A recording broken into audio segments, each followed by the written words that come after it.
Mi madrecita santa, un santo día, a la hora de hacer la inmaculada tarea, me dijo, estudia, hijito, ten un título universitario y serás como don Benito Juárez. Verás qué bien te va en la vida. Encomiéndate a la Virgen de Guadalupe. Esa pinche tarde, mi madrecita santa no sabía la pendejada que me estaba haciendo creer. Pobrecita, histórica fue esta tarde en mi destino. Es una verdadera joya lo que vamos a trabajar hoy, una joya muy divertida, un texto relativamente, bueno, en realidad sencillo de abordar, de generarle la lectura, se pasa muy rápido, pero justo lo que podemos destacar en este canal de Master Vidal, en esta guía para el análisis de estos textos, que no resulte tan intelectualoide, sino que podamos gozar de la lectura, pero al mismo tiempo ir encontrando esos niveles que tiene, esos niveles de profundidad que maneja un texto tan bien escrito, tan aparentemente sencillo, pero tan profundo en sus análisis sociológicos, filosóficos, incluso no mucho en este caso, pero tiene también algunos rasgos espirituales, religiosos sin duda, que están explicados pues en este canal, Master Vidal en YouTube, muy al inicio, quizás el primero o el segundo de nuestros videos, por si te interesa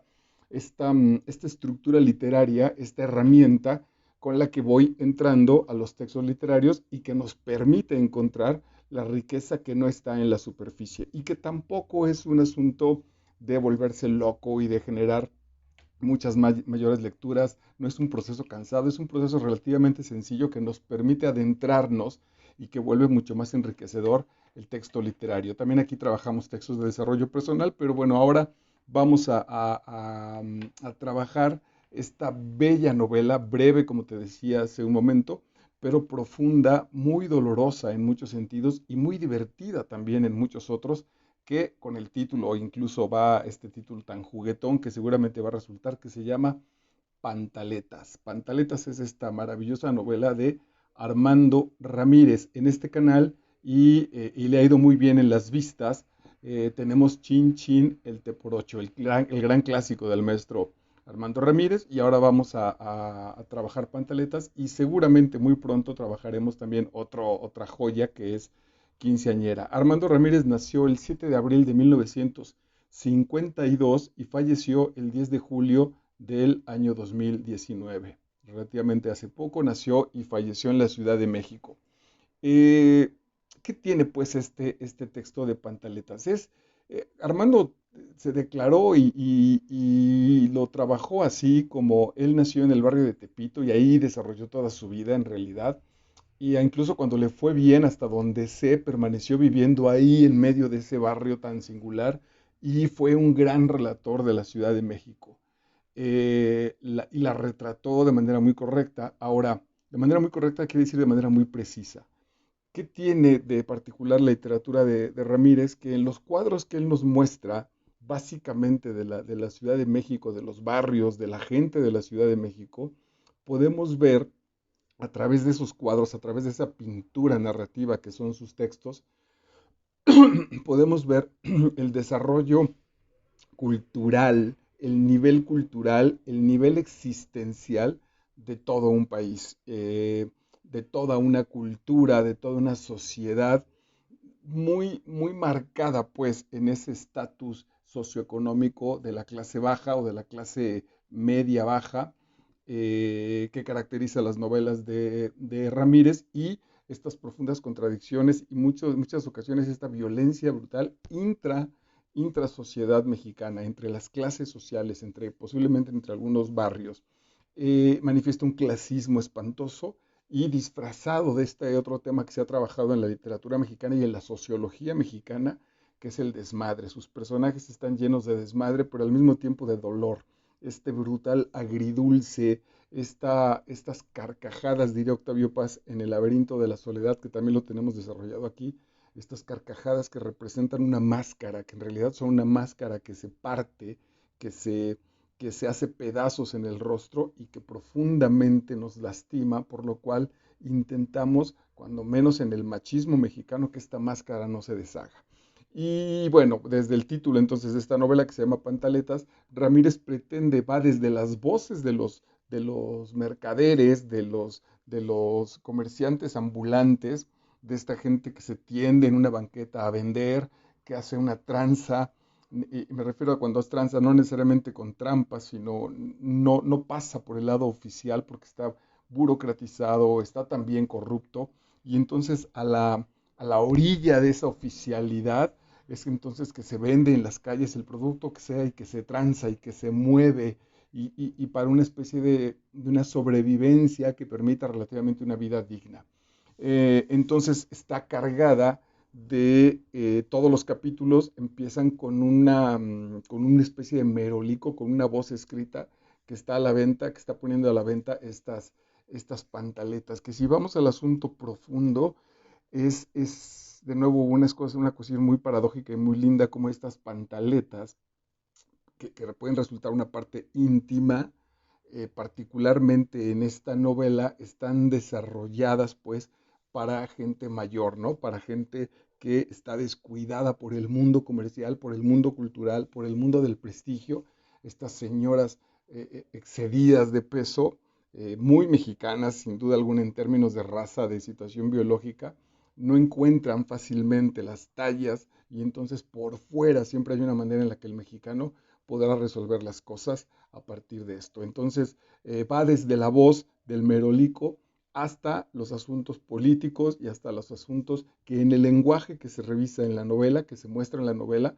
podemos revisar justamente cuestiones culturales, cuestiones de cómo pensamos, cuestiones de cómo nos movemos en el mundo, de cómo creemos que nos ven los extranjeros, por ejemplo, con respecto a nosotros mismos.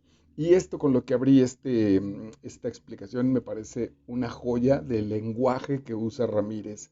Lo voy a repetir, mi madrecita santa. El asunto de la madrecita santa es que las madres en México son intocables. Intocables en términos de que no nos hemos atrevido a hacer una crítica. Está muy mal visto hacer una crítica sobre la figura de la madre. No hablo de la persona. En mi propio caso aquí mismo yo he intentado liberarme de ese proceso y soy bastante crítico con la relación que viví a lo largo de mi existencia con mi mamá, que no tiene que ver con la persona como tal, la respeto muchísimo, me parece a mí que ella se siente amada por mí y que yo sé que ella me ama profundamente, pero cuando esta persona se instala en esta figura materna, ha hecho mucho daño y hemos hecho mucho daño en la relación y culturalmente, sin saberlo, repetimos parámetros que nos han más bien lastimado que potenciarnos a un desarrollo sano, pleno, en términos psicológicos, por ejemplo. Dice el texto, mi madrecita santa, un santo día, a la hora de hacer la inmaculada tarea, todo este lenguaje está rodeado de este asunto religioso, de este asunto relativamente místico. Es tan banal el, el, la acción que retrata Ramírez, hacer la tarea con la mamá a un lado pegando unos zapes, con la televisión prendida, planchando, muy frustrada porque el papá no está o porque el dinero no alcanza, metida en chismes, etcétera, se vuelve tan banal y es tan cotidiana y tan repetida que esa especie de exceso la vuelve una ceremonia. Es tan profundamente simple y básica que basta con despegarnos de ella, con verla desde fuera, encapsularla en este asunto crítico de reflexión, que entonces casi la volvemos sagrada, ¿no? Se vuelve muy chilanga, porque todas nuestras mamás, cuando menos de la generación de mi persona, seguramente, bueno, pues mis hijos todavía lo tienen, estas mamás abnegadas, como al cambio del tiempo, del paso del tiempo, hemos seguido viviendo estas madres abnegadas, vestidas de diferentes situaciones, con diferentes situaciones intelectuales, con ropas a la moda de cada una de las épocas, algunas prendiendo el carbón en el brasero o con estufas de gasolina y hoy quizá con estufas eléctricas y con celulares, con hornos de microondas, pero a través de este viaje tecnológico y del tiempo se sigue revisando en México el ámbito sagrado que representa la mamá. Por eso la Madrecita es santa. En un santo día, a la hora de hacer la inmaculada tarea, me dijo, y aquí viene el profundo elemento cultural que desarrolla Ramírez y pasamos al nivel económico-cultural y al nivel cultural plenamente. Estudia, hijito, ten un título universitario. Este asunto en un país pobre, en un país jodido espiritualmente, en un país jodido psicológicamente, el rango del estudio te va a hacer la diferencia con respecto a los demás. Con respecto, no son las herramientas para una vida mejor espiritual, para una vida mejor existencial, para una vida de desarrollo psicológico. Son para salir de la perrada, para distinguirnos. México desde hace mucho tiempo es nacer en el pueblo, nacer en clases bajas, es la gran lucha por salir de ahí, por despegarnos de esa, la palabra puede ser muy fuerte, de esa ignominia social que representa ser de los jodidos. Y uno de esos elementos lo daba justo el título universitario. Y serás, dice la mamá, como don Benito Juárez. Y aquí la bellísima contradicción que enlaza Armando Ramírez en esta novela, que es Benito Juárez, el presidente pues que más problemas tuvo relativamente en México al cortar con el catolicismo y como al final de la novela, si ya la revisaste ya lo sabrás, se enlaza con, es lo que creo que plantea Ramírez, con un intento de una especie de justicia social neta, verdadera, una dignidad social con los elementos culturales, religioso-culturales que guardamos nosotros. Entonces, somos, diría Ramírez, esta maravillosa mezcla brutalmente paradójica de querer alcanzar los ideales políticos, culturales de Benito Juárez, o sobre todo justo ese camino de haber salido de la pobreza. Fue un indio de Oaxaca que tardó en hablar español y que sin embargo, bueno, logra y se vuelve el puesto más importante de un país, o cuando menos de este, en términos de trascendencia social, que es la presidencia de la República, y entonces la base de que a partir del estudio del asunto universitario se puede conseguir ese desarrollo. Mientras que interiormente, en nuestra mente, en nuestro corazón, está este enlace entre la Virgen de Guadalupe y las ideas liberales de don Benito Juárez. Dice entonces, y serás como don Benito Juárez, dice la mamá, verás qué bien te va en la vida, encomiéndate a la Virgen de Guadalupe, y ese asunto, sé como Benito Juárez, pero encomiéndate a la Virgen de Guadalupe. No acabamos de soltar, de ser radicales. Y alguien diría, vamos en esa tibieza, también alguien diría, vamos en esa especie de barroco, esa mezcla que es nuestro ser social y nuestro ser interior. Esa pinche tarde mi madrecita santa no sabía la pendejada que me estaba haciendo creer. Pobrecita, histórica fue esa tarde en mi destino, porque además este asunto, que aquí se vuelve psicológico, Ramírez retrata también a su personaje, que le podemos aplicar este elemento psicológico en ansias de este gran amor que en el que los hijos llegamos para atender a nuestros padres, en este caso específicamente a la madre, una madre además entregada, abnegada, buena, ignorante sin duda alguna, pero y que quizá esa ignorancia también en muchos sentidos la vuelve cerrada, la vuelve una especie de piedra, de árbol ahí seca en muchos aspectos psicológicos. Eh, Vamos a asumir este proceso de querer ser alguien para satisfacer a nuestra propia mamá. No es una mamá que busca, porque no tiene posibilidades, no es una mamá que busca cuáles son las fortalezas y las debilidades de su hijo, no es una mamá que encamina, que muestra varias disposiciones existenciales para que el hijo pueda escoger. No, no, no, es una mamá que solo, que casi dijéramos en algunos sentidos, chantajea desde su desgracia. Es tan desgraciada la mamá, es tan triste, es tan solitaria, está tan abandonada y tan abnegada, que hay una especie de culpabilidad si no cumplimos con el proceso de responder al enorme sacrificio que hizo ella o que ha hecho ella en toda su vida por nosotros.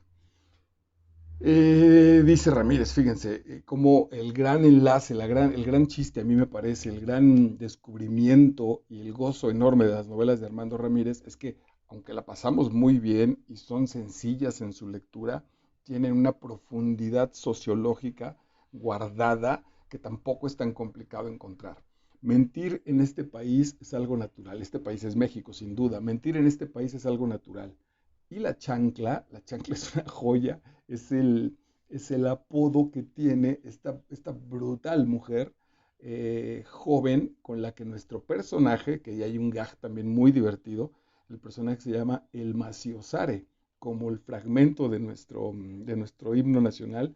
El personaje lo entiende mal, lo conjunta en una sola palabra, no distingue el más si osare, el extraño enemigo, si el extraño enemigo se atreviera, sino él lo junta como un solo elemento y en esa confusión sus compas cábulas le ponen para toda su vida el Maciosare. Bueno, pues este Maciosare, este hijo lindo, ahora con la carga de cumplirle a una mamá entregada, justamente en ámbitos psicológicos va a encontrar esa contraparte también de una mujer que represente en muchos elementos a la mamá, que dé esa protección que la mamá establece, pero que también, a diferencia de lo que no tiene con la mamá o que no tuvo con la mamá, una mujer que lo jode, que lo empuja, que lo trata mal, que intenta que crezca, pero a un costo brutal. Pues la relación entre el Maciosare y la famosa chancla es brutal, es muy triste, pero también arranca muchísimas carcajadas. Bueno,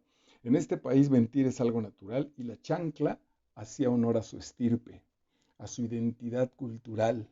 Entonces, establecidas las reglas del juego de la relación entre ellos dos, los dos nos hacíamos güeyes. Esta es una joya del, de la cultura en realidad con la que nos movemos. ¿Cuántas relaciones de amigos de nivel profesional? Yo, sobre todo a nivel profesional, encuentro muchísimas, pero en la familia misma son así, en la que los dos nos estamos haciendo güeyes, no somos sinceros, sabemos que no somos sinceros, sabemos que estamos mintiendo, pero la mentira nos va bien, no nos lastima y nos permite avanzar, ¿no? Esta joya de decirle a alguien, te llamo, nos vemos pronto, nos encontramos y sabemos que no es cierto, que posiblemente incluso el encuentro no fue nada agradable y estoy ahora trabajando también otra cosa hermosísima, Arráncame la vida, que la vamos a trabajar aquí, de la maestra Ángeles Mastreta, donde estos compadres políticos se golpean las espaldas y pareciera que su amistad es entrañable,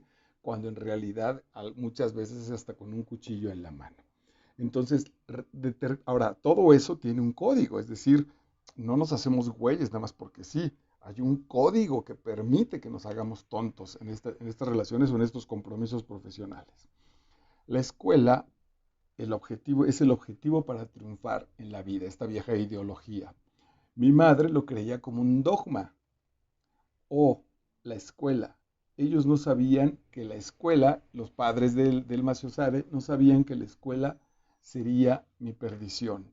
Estos padres ilusionados con ese proceso que mandan relativamente, decía yo hace un rato, inocentemente al hijo a que estudie, a que se desarrolle en la escuela, no saben justo que lo están mandando al peor de los caldos de los cultivos, porque justo ahí está pues bueno, claro, nuestros hogares son tan cerrados, vivimos en burbujas tan encerradas, vemos por nosotros, pero de una manera tan minúscula, tan reducida, que no hay un asunto de trato hacia afuera.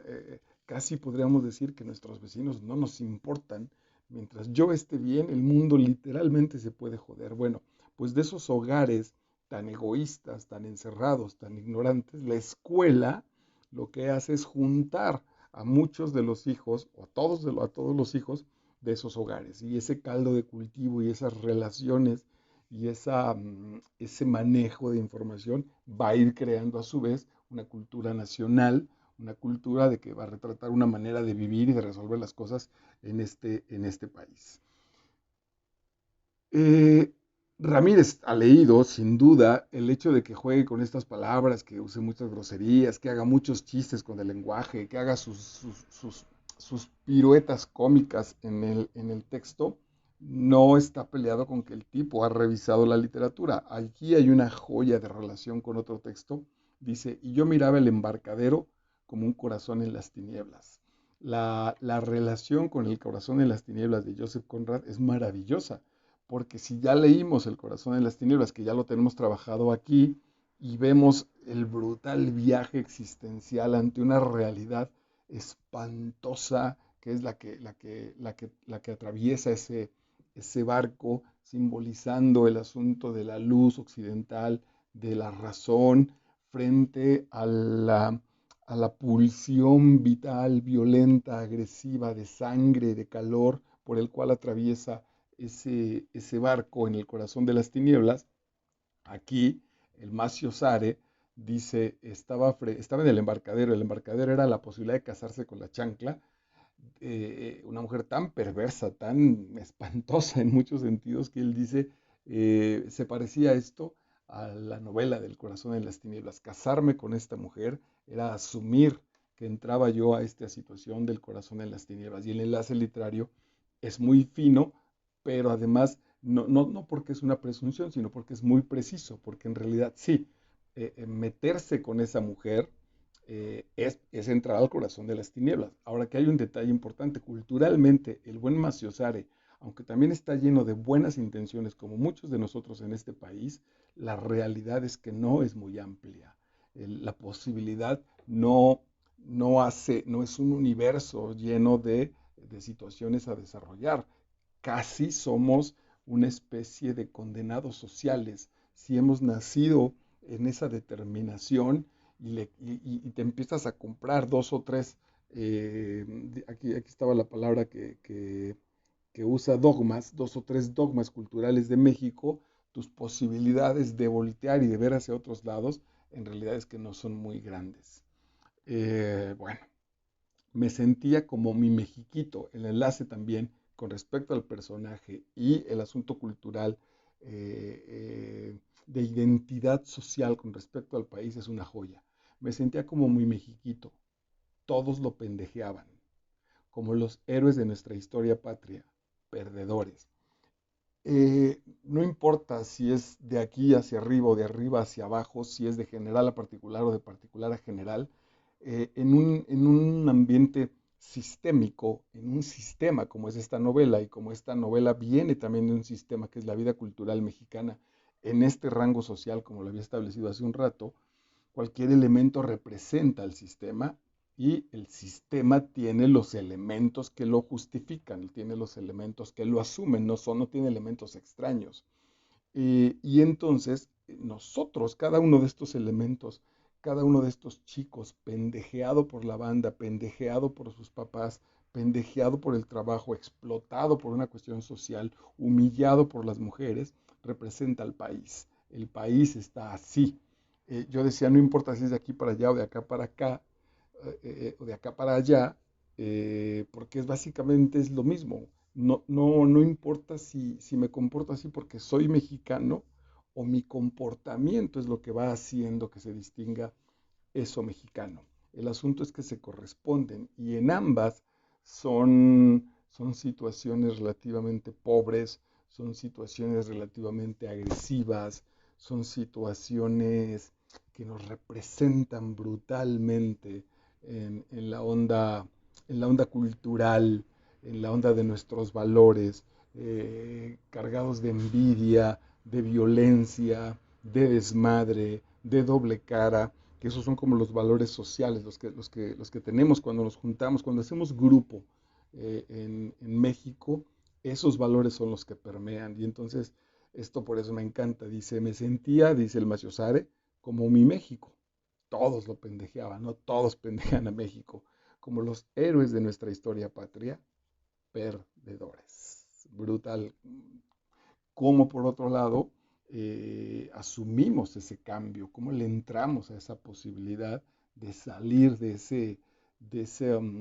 esa lava que nos detiene, de esa mancha, si es un asunto racial, etcétera, etcétera. Después de todas unas aventuras en carácter socioeconómico que pretende el Maciosare destacar, se pone a vender pantaletas y dice, era mi grito de guerra comercial, pantaletas, pantaletas, era su grito de guerra comercial.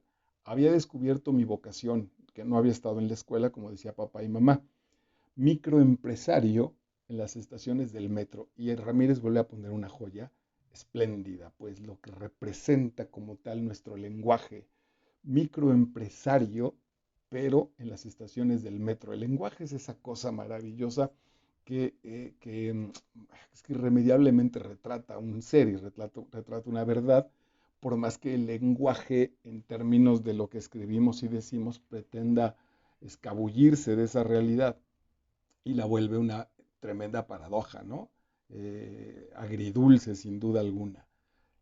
Pensamos en empresarios y los empresarios, bueno, tienen empleados y fábricas y tienen grandes proyectos y infraestructuras importantes que generarán superestructuras también importantes que hacen, diría Marx, justo que ese sistema funcione. Bueno, en México, entonces, a los jodidos, a los que no nos queda otra porque nos corrieron del trabajo, porque no nos fue, porque estudiamos sociología, como el Maciosare, y la sociología no sirve para nada en este maldito país, entre muchas otras situaciones que no sirven para nada, entonces se sale a vender pantaletas a la calle, a las estaciones del metro. Pero para que no se escuche tan brutal, para que la necesidad, aunque se nos vea, no se vuelva indigna, entonces yo me llamo microempresario. Yo me acuerdo de una querida reunión hace ya afortunadamente muchos años, donde alguien en el asunto del teatro montaba obras y nos llamaba a los actores y nosotros íbamos y él decía que nos iba a pagar. Y el gran asunto era que no nos pagaba, no había manera de que nos pagara porque no estaba entrando nada a la función. Y entonces nosotros decíamos, bueno, ¿por qué no asumimos que no nos vas a pagar y que hacemos una cooperativa y que de ahí ajustamos y quitamos esa tensión del asunto de que nos debes dinero? Y él se molestó muchísimo, se indignó brutalmente y dijo, es que yo soy un empresario, yo no soy cualquier persona para estar haciendo este asunto como se me escapó la palabra que acabo de decir, de este compartir, ¿no? De esta comuna comercial, sino él se asumía, él estaba en su ser, en su visión de sí mismo, que él era empresario. Jamás nos pagó, hizo dos o tres acciones absolutamente ridículas en términos de ese supuesto pago, pero a mí lo que me llamó la atención es cómo él no cedió, porque para él era un asunto de indignidad. Él era un empresario al que le estaba yendo mal, aunque la realidad dijera, no, de empresario no tienes absolutamente nada. Entonces, estas situaciones la vivo yo mucho en la burocracia educativa, ¿no? El cambio de planes de estudio, de programas. Había una maestra particularmente nefasta que no llamaba a las cosas como son, sino decía ella, el artículo 427 dictamina que, y frente al artículo 382 dictamina que no sé qué, entonces se aprendió cinco o seis numeritos y que de ahí estaba su propio discurso, pero era un escudo brutal para no tener contacto de manera sana, de manera directa con la gente con la que cooperaba. Eso también es México. Llamarnos, ponernos llamarle de otra manera a cosas que en la realidad son muy claras, intentar disfrazarlas con el lenguaje. Eh, Dice el Maciosare, no entendía bien lo que me quería decir mi jefecita. Sentía que se escandalizaba con las actitudes del niño. El Maciosare tiene un nieto y en este asunto generacional la mamá se va a meter a cómo educar al nieto. Y hay un doble discurso precioso. No entendía bien lo que me quería decir mi jefecita. Sentía que se escandalizaba con las actitudes del niño, con el comportamiento de su nieto, pero a la vez se le veía, yo diría, orgullosa por esas acciones. Pienso en mi papá, pues, cuando de niño, muy niño, sin demasiada conciencia, hacía yo una travesura y la corregían socialmente. No, eso no se debe hacer. Pero debajo de ese no se debe hacer, había un orgullo ahí medido, hay un orgullo ahí colado, ¿no? Yo, en esto que te voy a compartir, en realidad fui un niño bastante inocente, pero recuerdo, por ejemplo, con primos míos a los que mi papá se quejaban en el vecino porque el primo mío quiso besuquear a la hija o meterle mano, siendo niños todavía, y entonces se quejaban y mi papá regañaba al primo, decir, no, pues no, perdona, y quedaban todo bien socialmente, pero intrapuerta, cerrando la puerta, le chocaba así el hombro y le decía, bien, cabrón, bien, muy bien. Ese es justo el doble discurso de muy, muy nefasto en nuestra cultura mexicana. Ojalá lo podamos ir cambiando.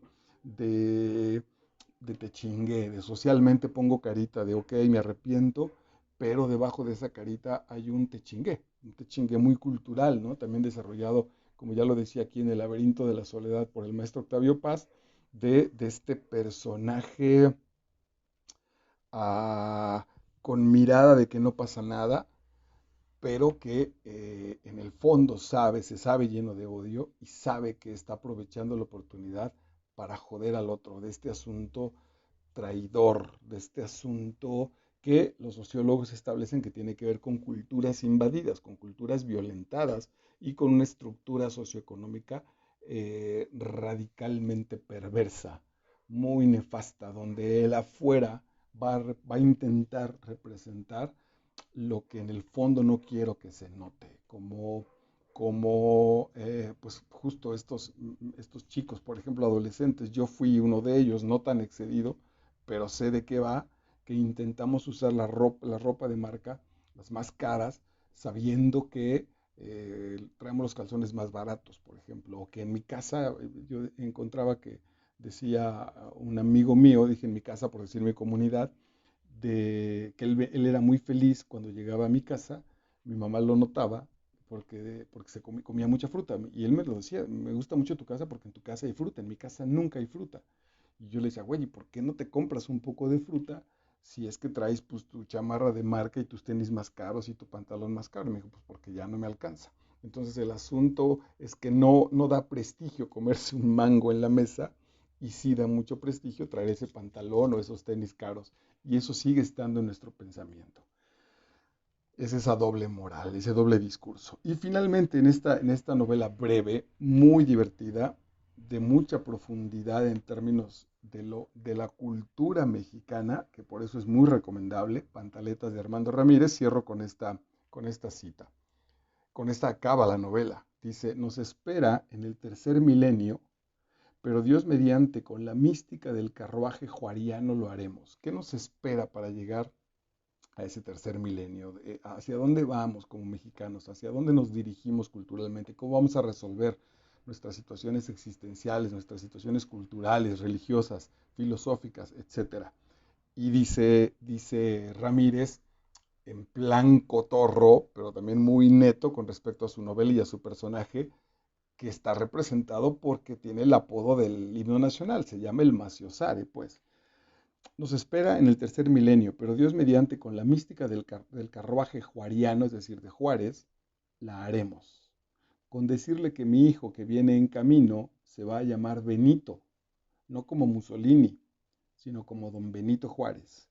Y por segundo nombre llevará el de Guadalupe. Aquí una joya, insisto, ponerle al hijo del Macio Sare, que se llame Benito Guadalupe, es una joya de lo mexicano.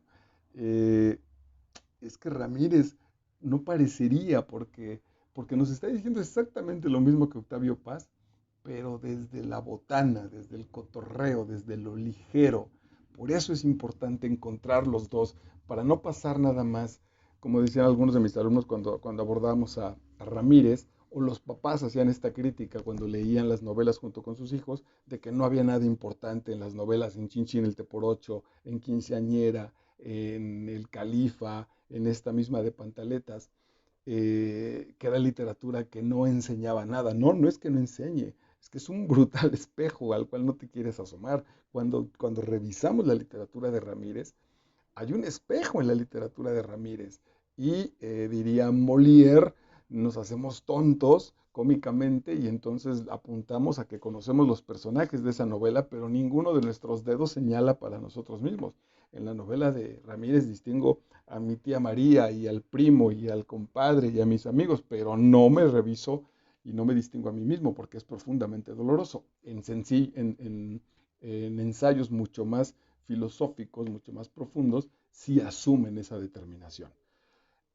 Bueno, no como Mussolini, sino como don Benito Juárez. Y por segundo nombre llevará el de Guadalupe. Benito Guadalupe Bartolache Galán. el elegido del sí se puede. Y así cierra la novela, el elegido del sí se puede. Es maravilloso, eso somos nosotros como mexicanos, los elegidos del sí se puede. Es que yo aquí lo he discutido mucho, algún día quizá lo haga de manera más formal y más seria.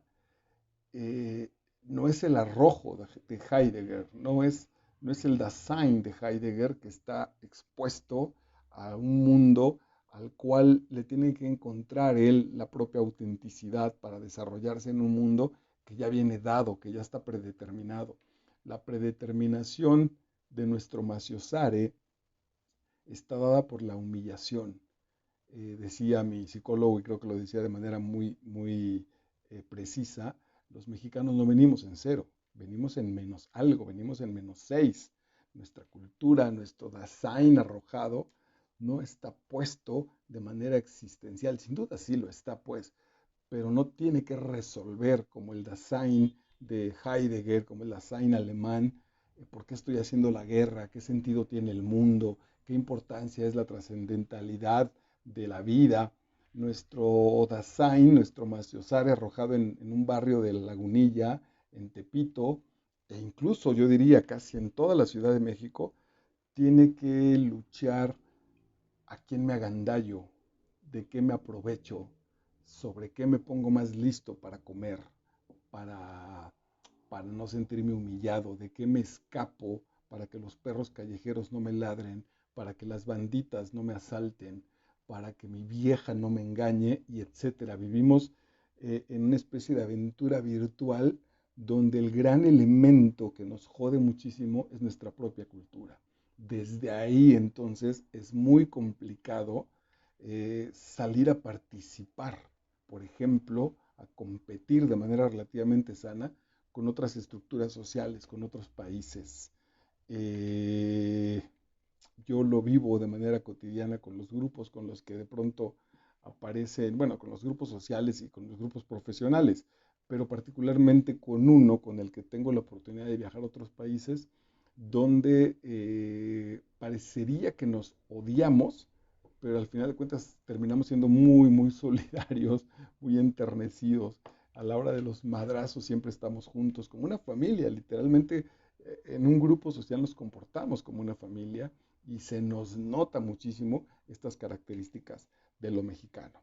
Bueno, pues entonces ese elegido de esa posibilidad del sí se puede salir de ahí, del sí se puede moverse de este basurero social, de eso va Pantaletas del maestrazo Armando Ramírez. Espero que te haya servido de guía si ya lo conociste y si no, que sea una extraordinaria seducción para que vayas a ese espléndido texto, Pantaletas de Armando Ramírez. Soy Marco Vidal y estás en Master Vidal en YouTube.